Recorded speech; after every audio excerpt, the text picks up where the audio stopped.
Alright, this is the other problem we looked at the class. In this problem, what's happening is there are 5 samples. Sample 1, sample 2, 3, 4 and 5. In each sample, there are 3 items. This is important because the n depends on the fact that there are 3 items in each sample. N equals to 3. Again, n does not depend on the fact that there are 5 samples. N depends on the fact there are 3 items in each sample. After we have established that, the steps to make the X bar chart and R chart are this. We calculate the X bar. X bar is the mean of these 3 items. So the mean of 11.1, 9.2 and 11.3 is 10.5. Similarly, the mean of the 3 items here is 10.4. The mean here is 10 and so forth. R stands for range. That is the maximum here. Max minus the mean as in minimum. The maximum here is 11.3. The minimum is 9.2, making it 2.1. Alright, we have X bars and we have ranges. And we know the n equals to 3. After that, we are ready to make the X bar chart and R chart. So the X bar chart consists of 3 lines and the R chart consists of 3 lines. So this is our R chart, this is our X bar chart. Okay, each of the charts has 3 lines. The central lines are easy. The central lines in the X bar chart is the average of all the X bars. Thus, the X bar is 10.5, 10.4, 10, 10.5, 9.8. The average of all 5 values, that is 10.24. The central line for the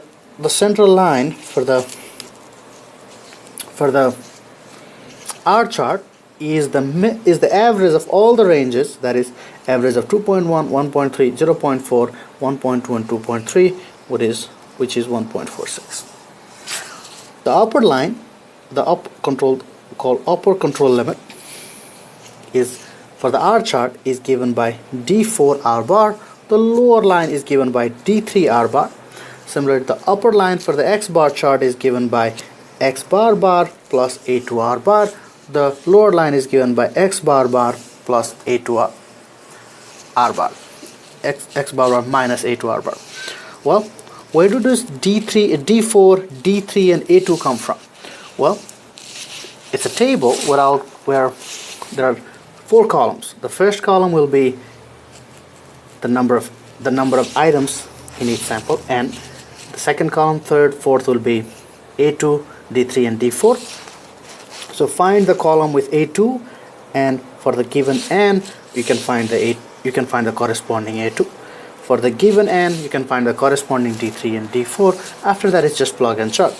To calculate the upper control limit for X bar chart, well, we have the X bar of 10.24.